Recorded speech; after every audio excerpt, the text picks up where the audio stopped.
So the PlayStation 5 event lit the world on fire. There was a whole bunch of information that we learned about the PlayStation 5. Everything from the design of the system to specs that will be coming to the system. Of course, there's been new information since then. So I wanted to basically make a video talking about what we know so far about the PlayStation 5 in terms of price point and in terms of specs. What's going on, guys? I am our Pradeep Bhaskar. If this is your first time on the channel, be sure to hit that subscribe button. But without any further ado, let's talk about what we know about the PlayStation 5. Let's talk about some big questions which are left unanswered about PS5. Number 1, what does it look like? Number 2, how much the cost? Number 3, what's the launch date? Number 4, what are the specs? Number 5, what about audio? And finally, number 6, backwards compatibility. How far does it go to support previously launched games? Let's begin. Number 1, check out the reveal trailer for the console to get a more detailed look at the hardware. In my previous video, you find the link in description and also in iCard. Check it out. We finally know what the PlayStation 5 looked like, and it's unlike any Sony console we have ever seen in the past. In fact, it's not quite like any console released. The PS5 will ship with two models.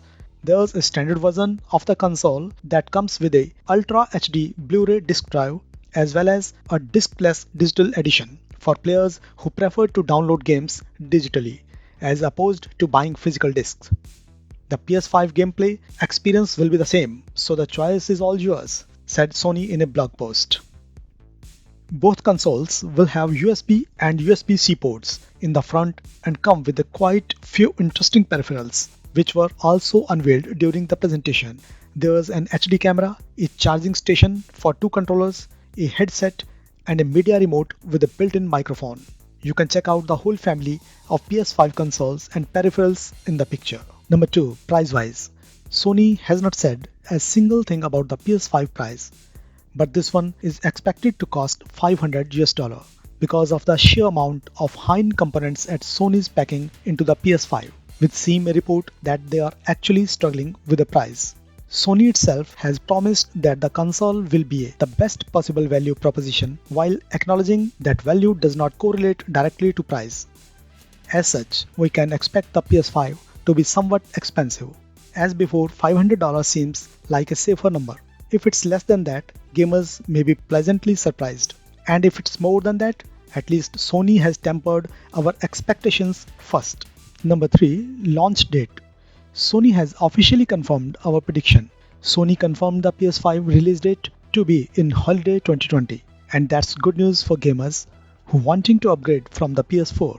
The analyst also went on to predict that Sony would sell 6 million consoles before the end of the fiscal year, which would be March 2021, along with another 15 million sold in the following year. Number 4, specs. Sony previously unveiled the specs for the console, boasting about the powerful SSD that many developers and industry insiders have said will revolutionize the way we play. The component is apparently so fast that it will virtually eliminate load times and allow developers to create even more immersive worlds with little buffer between one area and the next. If you have not seen them already, here's a breakdown of major PS5 specs you need to know about. CPU. The heart of the PS5 will be processing power that it uses to create the experience of the next generation.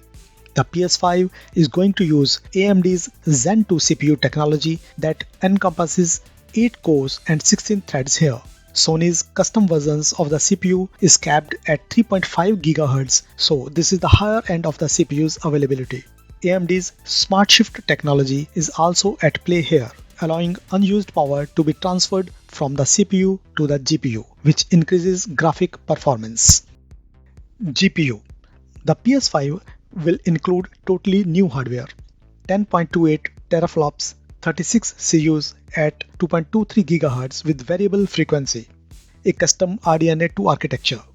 Specifically, a teraflop refers to the capability of a processor to calculate 1 trillion floating point operations per second. Saying something has 6 teraflops, for example, means that its processor setup is capable of handling 6 trillion floating point calculations every second on average. PS5 custom processor at 10.28 teraflops, meaning that the console is capable of performing 10.28 trillion floating point calculations each second. 8K. Sony actually confirmed the PS5 will support 8K gaming back in October, where it also confirmed the PS5 would have an 8-core 16-thread Zen 2 CPU, as well as an RDNA-powered GPU, likely a second-gen Navi GPU because of native ray tracing support, up to 8K resolution output for games. So can the PlayStation 5 actually push 8K gaming? No one knows for sure since the PS5's chip is heavily customized, but we should still expect heavy upscaling with 8K gaming, and it will probably only be available for the first-party games that pull every last drop of power from the PS5. RAM. The amount of RAM in the PS5 is about what we expected, given modern PC comparison, but it's a lot of RAM for a video game console. This amount of RAM is helpful, but it will be pushed to new heights of efficiency in combination with the SSD inside the PS5. Hard drive. The SSD in the PS5 has a 825 GB capacity. This comes out to 2 GB of data per 0.25 seconds. SSD confirmed for PS5 with higher bandwidth than anything on the market. Sony has been confirmed that the PS5 will come with a SSD, which will improve load times dramatically. In their demo, it decreased the load time by over 15 times. Spider-Man running on PS4 took 15 seconds to load after fast travel. On PS5 hardware, the same task took 0.8 seconds. Audio. The PS5 will taking gaming audio to the next level with 3D audio. If you have ever used a PSVR headset with headphones, then you know how this can improve the experience. In VR, the audio comes from different directions based on where you are looking, making it feel incredibly immersive. While the PS5's audio will support current speaker setups, headphones as always are recommended. Beyond the in-game audio, this also opens opportunities for developers to leverage audio in strategic ways, like the ability to hear someone sneaking up on you or tracking an invisible enemy based on their footsteps alone.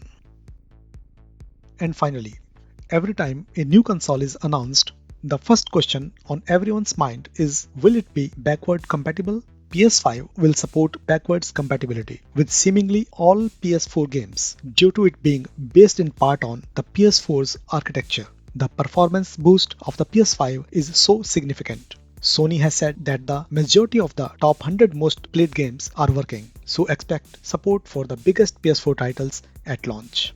And now games. One of the biggest games announced at the PS5 June 11 event was Spider-Man Miles Morales, which will launch alongside the PS5. Horizon 2 Forbidden West is also another key PS5 title, following up on the 2017 hit Horizon Zero Dawn.